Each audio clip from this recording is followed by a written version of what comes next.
Ladies and gentlemen, we welcome you to Great Moments with Mr. Lincoln.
This was the American dream, the prayer for the future.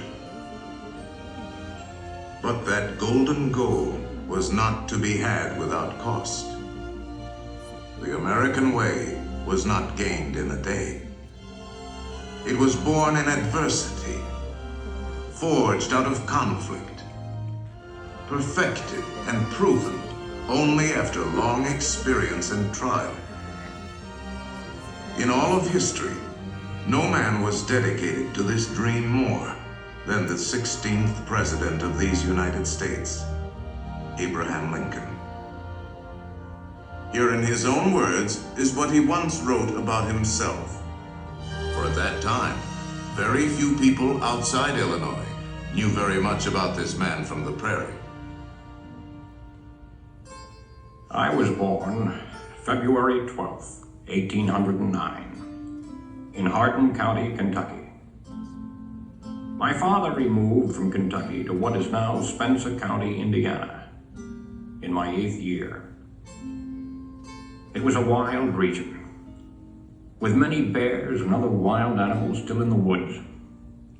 There I grew up. I was large for my age, and had an axe put into my hands at once, and from that to my 23rd year, was almost constantly handling that most useful instrument. I think that the aggregate of all my schooling did not amount to 1 year. At 21, I came to Illinois. Thought of trying to study law. Rather thought I could not succeed at that without better education. I borrowed some law books, took them home, and went at it in good earnest. In 1854, the law profession had almost superseded the thought of politics in my mind, when the repeal of the Missouri Compromise aroused me as I had never been before. What I have done since then is pretty well known. If any personal description of me is thought desirable, it may be said I am in height, 6 feet 4 inches. Nearly, lean in flesh, weighing on an average of 180 pounds, dark complexion, with coarse black hair and gray eyes, and no other marks or brands recollected. Yours very truly, A. Lincoln. Abraham Lincoln became president faced with the terrible threat of civil war, a thing he dreaded, yet a calamity he was prepared to meet if he must. Without union, the Constitution is only a piece of paper. I know there is a God, and that he hates injustice and slavery. I see the storm coming. I know his hand is in it. If he has a place and work for me, and I think he has, I believe I'm ready. And with God's help, I shall not fail.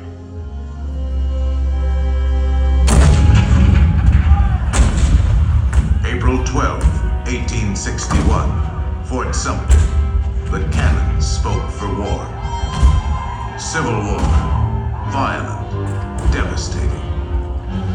Now had come the reckoning, the supreme test that would decide whether a republic founded on liberty could survive the terrible strife of men's passions.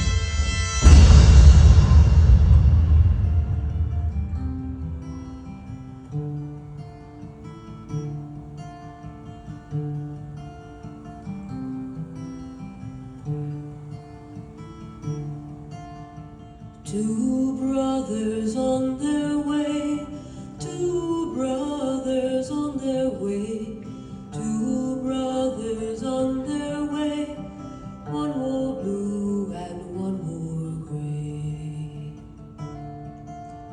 One wore blue and one wore gray, as they marched along their way. The fife and drum began to play, all on a beautiful morning.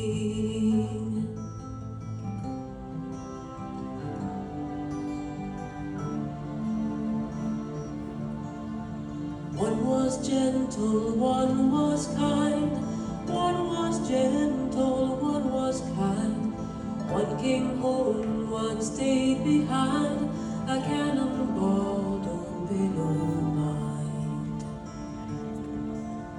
Cannonball, don't pay no mind, if you're gentle or if you're kind. It don't think of the folks behind, all on a beautiful morning. All on a beautiful morning.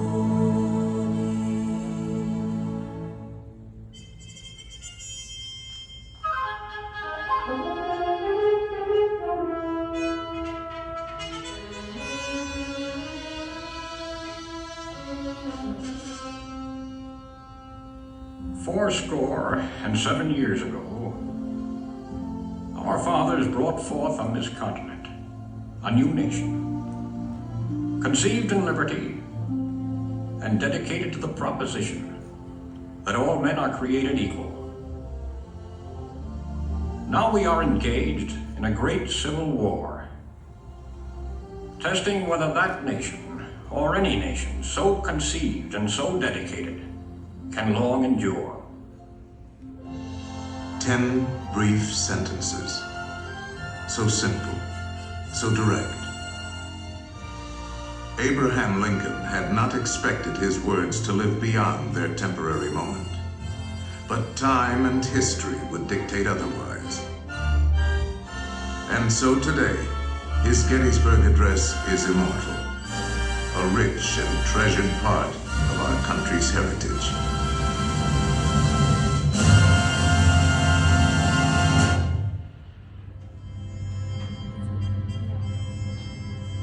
We pay tribute here not to a man who lived a century ago, but to an individual who lives today in the hearts of all freedom-loving people. His prophetic words are as valid for our time as they were for his. And now, the skills of the sculptor and the talents of the artist will let us relive great moments with Mr. Lincoln.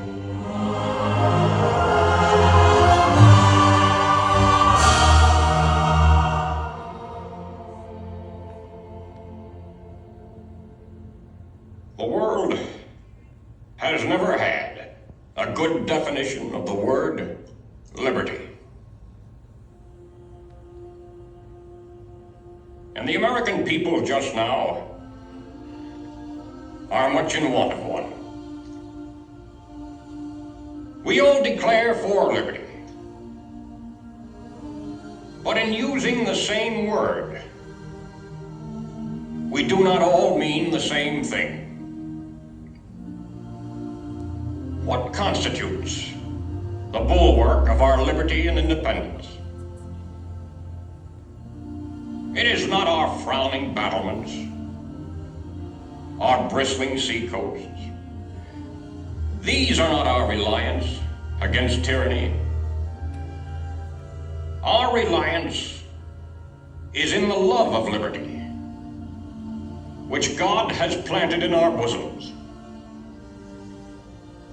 Our defense is in the preservation of the spirit which prizes liberty as the heritage of all men, in all lands, everywhere. Destroy this spirit, and you have planted the seeds of despotism around your own doors.